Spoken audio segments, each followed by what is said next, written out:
আমরা প্রত্যেক দিন রাস্তায় থাকব।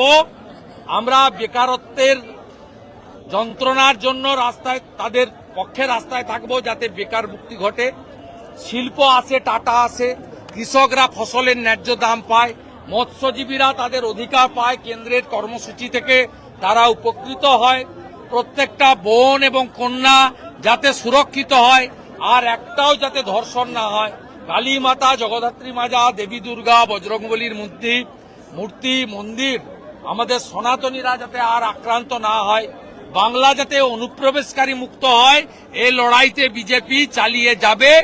আর ওরা SIR SIR SIR SIR SIR আত্মহত্যা আত্মহত্যা আত্মহত্যা করে ভয় দেখিয়ে মূল ইস্যুগুলো থেকে মানুষের চোখ ঘোরাতে চায়, আমরা ঘোরাতে দেব না। বাংলাদেশি মুসলিম অনুপ্রবেশকারী আর মৃত ভোটারদের নাম চলে গেলে বিকালবেলা ছাপ্পা মারবে কি করে?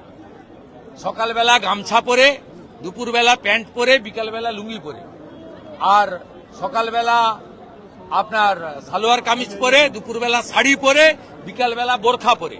এই যে মৃত আর অ্যাবসেন্ট ভোটের যে চাষটা বিকালবেলা হয় 4টে থেকে 6টা, এটা তো আর দিতে পারবে না। প্রত্যেক বুথে 50 থেকে 150টা করে মৃত ভোট বেরোচ্ছে।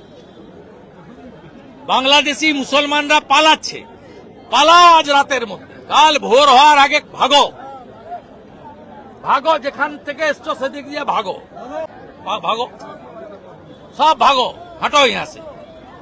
ভারতীয়রা থাকবে, কোনো অনুপ্রবেশকারী থাকবে না।